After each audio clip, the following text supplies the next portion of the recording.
These children are just a few of a growing number of children worldwide whose parents recognise the importance of good health through regular chiropractic care. And surely there is nothing more important to parents than the health of their children. It is often said that one of the most challenging things about being a parent is finding out what you should have done after the event. Every parent tries to make the right decisions regarding the health and well-being of their children. Decisions like, should my child be vaccinated? Or should my child play body contact sports? Or does my child need to take vitamin pills or perhaps medication? And indeed, does my child need chiropractic care? In fact, extensive clinical experience, supported by an ever-increasing amount of scientific research, has shown that a wide range of childhood symptoms may respond favourably to chiropractic. These include migraines, headaches, asthma, ear infections, recurrent chest infections, decreased immune system, bedwetting, colic, constipation, sinus, poor sleeping habits, growing pains, autism, reflux, visual problems, hyperactivity, ADD, ADHD, indigestion, chest pain, dizziness, night terrors, learning difficulties, whooping cough, tonsillitis, poor appetite, recurrent tummy upsets, poor posture, plus many more. So let us now take a look at just a small portion of the vast amount of research which is overwhelming in its support of the importance of chiropractic care for children. I wonder, would you as a parent consider taking your newborn child to a chiropractor if that child was suffering with colic? A study in the medical journal JMPT, published in October 1999, compared chiropractic care with medical care for the treatment of infants with colic. The result? Chiropractic was found to be far more effective. Another study on colic, published in JMPT in 1989, involved 316 infants with moderate to severe colic. 51% of these infants had undergone prior unsuccessful treatment, which was most commonly drug therapy. This study demonstrated a 94% success rate. In other words, 94% of these children with colic responded well to chiropractic care. What if your child was suffering from recurrent ear infections? Would you visit the chiropractor for appropriate care? Or would you perhaps choose to visit the medical doctor to get antibiotics? In fact, all of the latest medical research is overwhelming in its recommendation that antibiotics should not be the first approach in the management of ear infections. An article in the British Medical Journal published in 2000 clearly demonstrates the ineffectiveness of antibiotic treatment for children with acute ear infections. So does other medical research support this view? A study by Dr. Joan Fallon was published in 1997. This study involved 332 children ranging in age from 27 days to 5 years. It investigated the effects of chiropractic adjustments on children with ear infections. Their conclusions were, the results indicate that there is a strong correlation between the chiropractic adjustment and the resolution of ear infection. In other words, chiropractic works. What about if your child was a bedwetter? Would you consider chiropractic? A paper was published again in the medical journal JMPT in 1994, which discussed the chiropractic management of bedwetting in children. This study concluded, the present study strongly suggests the effectiveness of chiropractic treatment for primary nocturnal enuresis, or bedwetting.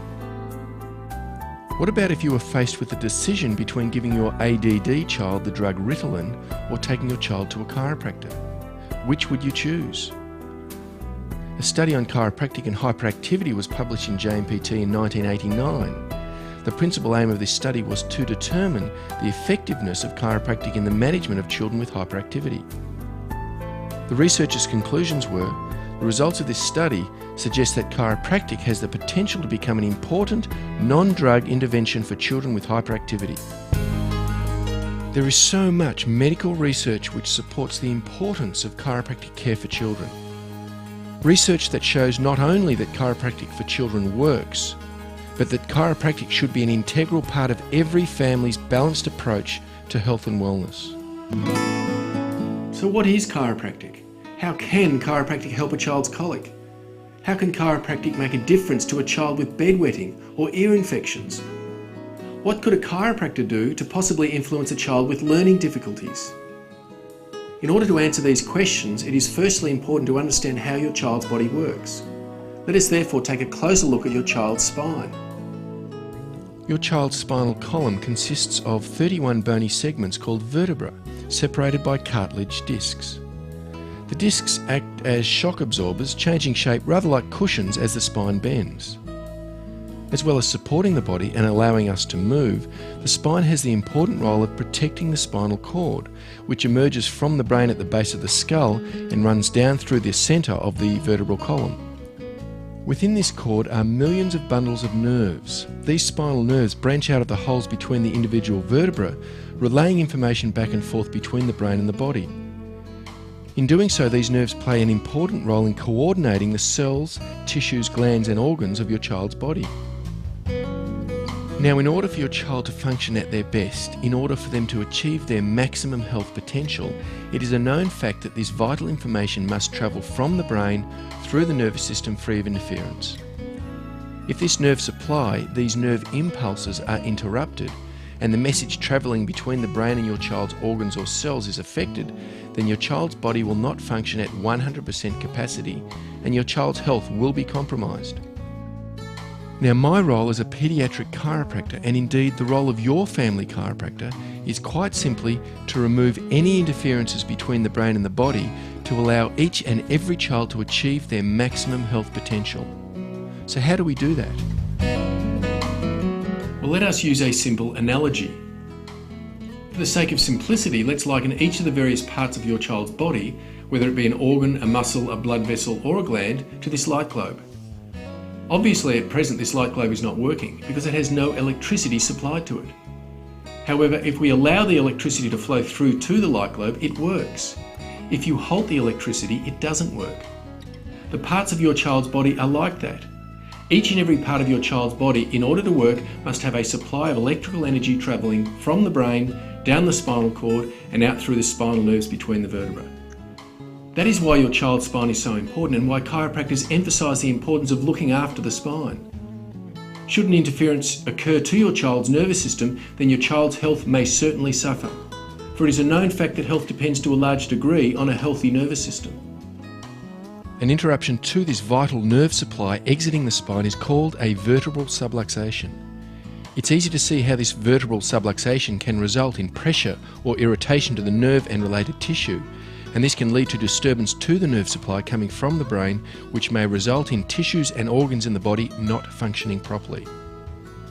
And just how damaging are these interruptions to the nerve flow? How damaging to your child's health is a vertebral subluxation? Research from the University of Colorado has found that minimal compression, estimated at approximately the weight of a 5-cent piece, on the spinal nerve at the point where it passes between the adjacent bones of the spine, affected the function of that nerve by as much as 60%. 60%. Do you think a 60% decrease in communication to this vital genetic intelligence or brain energy might impact your child's ability to be healthy? Do you think a 60% decrease in nerve supply to a cell or tissue or gland or organ may affect how that particular part of your child's body functions? Again, using the light globe. If we cut the electricity to the light globe, we saw it doesn't work. Here is a light globe working perfectly. Or is it?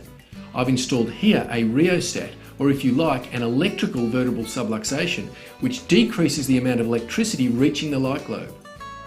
It is much like your child walking around with a vertebral subluxation. Your child's cells, tissues or organs are working, but they could be working like this. A vertebral subluxation may result in them working like this. By removing these nerve interferences, your chiropractor is switching on your child's own inherent recuperative powers. When your child's organs and cells receive their full nerve supply, they then can function the way nature intended. Depending upon where in the spine the vertebral subluxation is located, will govern what part of your child's body and hence what aspect of their health may be affected. So how do children become subluxated? Well, it is a known fact that even before a child is born, there is the potential for the development of spinal dysfunction. Your doctor of chiropractic recognises the position of the baby in the uterus as an important consideration when assessing a newborn baby for spinal subluxations. And what about the birth process itself? Due to the sometimes unavoidable stresses associated with even a natural delivery, newborns are particularly susceptible to becoming subluxated during the birth process. Add to this the use of forceps or vacuum extraction, where the baby is forcibly extracted from the birth canal, perhaps the administration of medications, as well as the potential for caesarean section, and it soon becomes obvious that a child has at birth already faced some of life's toughest challenges. Dr. Abraham Tobin, a Harvard University pathologist, has found evidence of spinal injury as a result of the birthing process.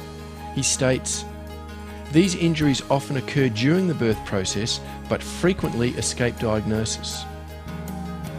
Robert Mendelsohn, a paediatrician, states, "In a substantial percentage of births, obstetrical intervention adversely affects the physical or intellectual capacity of the child for the rest of their life."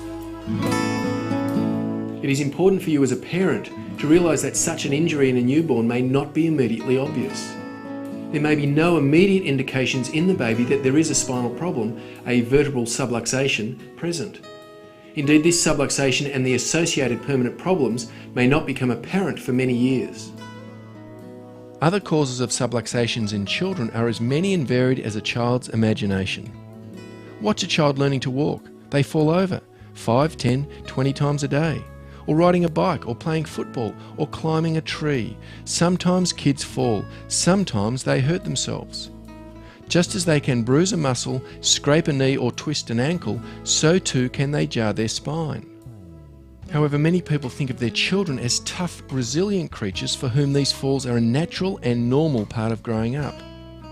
But unlike the cuts and scrapes that will heal naturally with time, spinal problems, however minor, do not spontaneously fix themselves, and if left undetected and untreated, can progressively worsen with time until they become irreversible problems. As a caring parent, how can you be sure these small childhood accidents are not causing damage to your young child's spine? The answer is you can't. Only your chiropractor, through his years of specialised training and clinical expertise, can specifically locate potential spinal problems in children. So what can you expect when you take your child to see a doctor of chiropractic? Firstly, chiropractic is not just about your child's posture and spine. Your doctor of chiropractic is interested in your child's total health and well-being. Therefore, your chiropractor may ask you specific detailed questions about your child's health history. This may include questions about previous illnesses, accidents, and even questions about your child's birth. The answer to these questions may give your chiropractor vital clues as to the source of your child's problems. Your chiropractor will then perform a physical examination. This may include a detailed examination of the spine, as well as a postural examination. Relevant orthopaedic and neurological tests may also be necessary. Often subluxations in children may not manifest as pain or symptoms. For this reason, the chiropractor must rely on his years of training and clinical expertise to locate the very subtle changes which may indicate the presence of a vertebral subluxation. Once all the information from these examinations has been correlated and the vertebral subluxation has been identified, a chiropractic adjustment may be performed. The chiropractic adjustment is a very gentle and effective form of treatment which complements your child's body's innate healing and recuperative powers. The chiropractic adjustment is also very safe for your child. Medical research clearly demonstrates that statistically, chiropractic care is one of the safest forms of healthcare available for your child.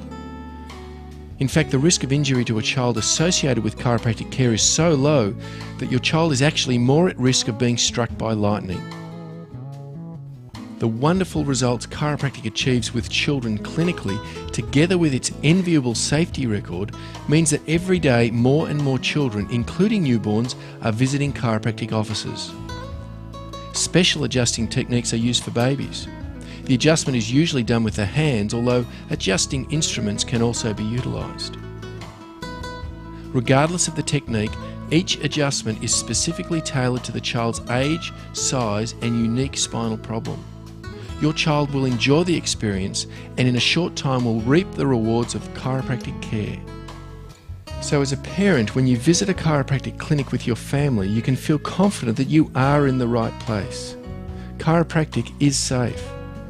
Chiropractic is gentle. Chiropractic does work. The evidence is overwhelming. Do you really have a choice? As we have said, one of the most challenging things about being a parent is finding out what you should have done after the event. Many times over the years, parents have said to me, "I only wish I had known about chiropractic earlier. I wish someone had told me about chiropractic when my child was still young. What a difference it could have made then." You now have this knowledge, the knowledge to make an informed decision which has the potential to benefit your child's present and future health enormously, in ways you and I perhaps may never know. Perhaps your child's lungs may function a little better. Perhaps your child may get fewer coughs and colds. Perhaps there may be an improvement in your child's schoolwork. Maybe your child's digestive system may improve, or their coordination, or energy levels, or healing capacity. Perhaps your child may get less sore throats. Who knows? What you do need to know is that chiropractic allows your child to fully express that inborn or innate intelligence which truly is the very essence of health and vitality. So the question here is not whether chiropractic works. Millions of children all over the world are testament to the effectiveness of chiropractic care, not to mention the numerous scientific papers which support the importance of chiropractic care for children. The question for you as a parent is whether you will utilise this knowledge and through safe, natural chiropractic care achieve improved health for your children.